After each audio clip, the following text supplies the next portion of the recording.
so I recently joined the crew of theorizers who have given their thoughts on the origins of the diamonds. In the video, I discuss possible links to a sun goddess, cosmic creation, and even the idea that they were forged within Homeworld's core. Go check out the video if you haven't already, and even if you have, who says you can't rewatch? But one theory I didn't speak of, that a number of snoopers seem to be interested in, is the chance that they were made by Sneople. You know, snake people. If you have no idea what I'm talking about, Ronaldo Fryman spoke about them in the episode Keep Beach City Weird, an episode where Ronaldo tries to make sense of all the paranormal activities that take place in Beach City while documenting it for his blog. And you may be thinking, why the hell should we care what Ronaldo Fryman has to say? Well, I'll tell you exactly why. Despite his off-the-wall theories, Ronaldo was actually used to foreshadow some major events in Steven Universe. In Keep Beach City Weird, he correctly theorized about the polymorphic sentient rocks of the Diamond Authority aiming to hollow out the Earth. I know what the diamond means. Polymorphic sentient rocks! You sure it'll be better like that? Yeah, he's happy, you know? Yeah. They're here to hollow out the Earth! It's part of the Great Diamond Authority! They'll take on any form!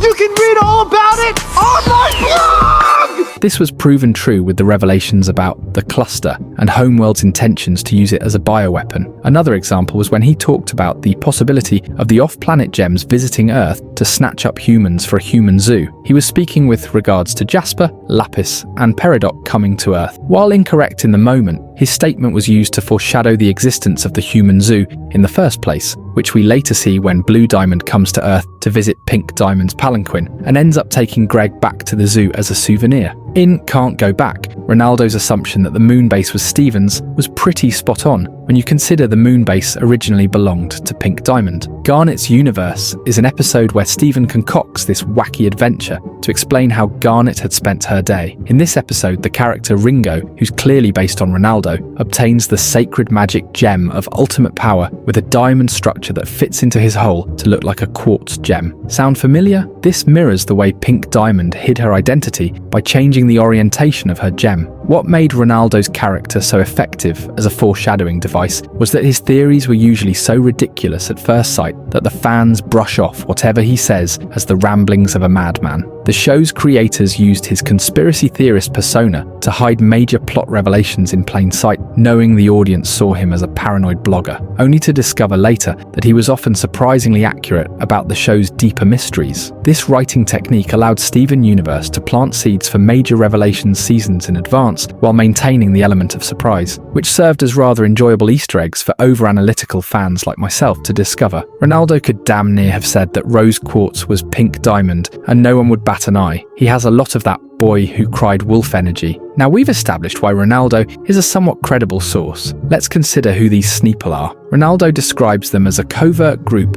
of humanoid creatures who are able to blend into human society, pulling strings from the shadows, intentionally pitting people against each other while erasing traces of their existence. The $1 bill Ronaldo shows features a serpent and a diamond that resembles Pink Diamond's gem. He theorizes that the snake represents the hold the Sneople have on the country, while the gem is linked to an underground mine owned by them. The creators may have been alluding to some form of a gem harvest with this, where the Sneople in question would mass-produce gems, possibly as a self-sustaining colony of power sources.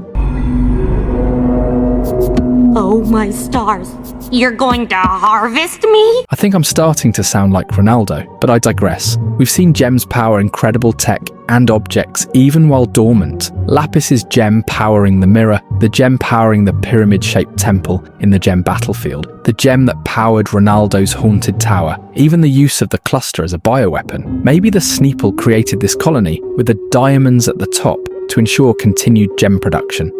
But why put this on currency? Gems have been around way longer than modern humanity, and they seem to have influenced the development of mankind in the show. We see hints in artifacts and old pictures. They discovered Beach City first, so having Pink Diamond's symbol on the dollar bill makes sense. Earth was her planet after all. Stephen and Rose shared so many traits despite him never meeting her. There's probably some form of gem memory in his stone. When Stephen tried launching Pink's ship and said his mum's launches were probably more graceful, Pearl replied, "No, not really." They both had this deep love and empathy for every living thing, seeing beauty everywhere. Remember when Stephen was struggling to cry and Pearl mentioned how he was just crying over no-arm snakes? Maybe Rose felt for them too and honoured them on the dollar bill. Too tough to cry.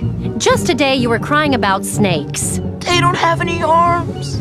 We have no choice. The snake's shape on the bill resembles the rod of Asclepius, coiled around a staff. This symbol represents the balance between life and death, which happens with gem production. New life emerges while organic life around it dies. It also represents rebirth and regeneration as snakes shed their skin. Rose was known for her healing powers, and she literally shed her skin when she stopped being Pink Diamond. Ronaldo also described the snake people as 12th dimensional beings. 12th dimensional beings exist beyond our physical reality as pure consciousness and infinite creative potential. These entities represent the ultimate source from which all universes, dimensions, and realities emerge. Think of it as the original thought that sparked existence itself, the primordial consciousness containing all possibilities. Here, individual awareness dissolves into boundless consciousness. Everything we see is separate. You, me, trees, animals, the cosmos, are reflections of one infinite mind experiencing itself through countless perspectives. This dimension contains every reality that has existed, does exist, or could exist. It's where spiritual evolution peaks, where the journey of remembering our divine nature completes itself. In my Diamond Origins video,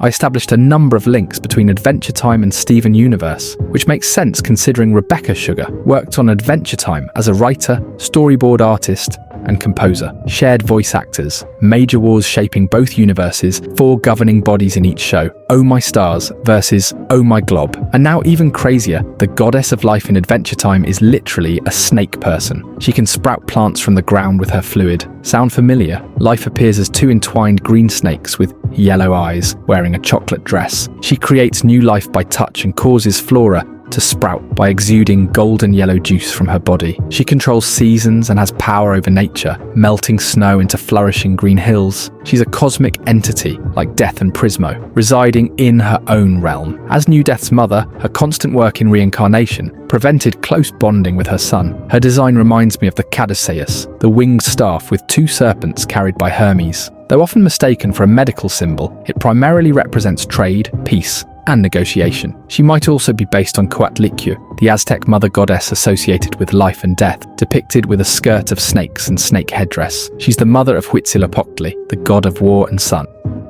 Many symbols tie snakes to creation and rebirth. Take the Ouroboros, that ancient symbol of a serpent eating its own tail, representing the eternal cycle of life, death, and rebirth. Maybe that's why snake people were chosen to represent cosmic creators. Oh, before I head out, there's some other updates on the Diamond Origins video I wanted to speak on. I said the sun and moon goddess were the same entity and I explained my reasoning, but look even closer at the gems they're holding. One is a diamond and the other is more rounded. It reminded me of the pink diamond rose quartz revelation, where she changes her form based on her gem's orientation. And I had this random thought that the shooting star from Monster Buddies could be a fragment of the material that birthed the gem race. Anyways, if you enjoyed this, hit that like button and subscribe. Drop a comment. I'd love to hear your thoughts. Turn on post notifications so you don't miss anything, and join the Discord if you haven't yet. Shout out to my channel members. Thanks for all the support. As usual, see you in the next one, God willing.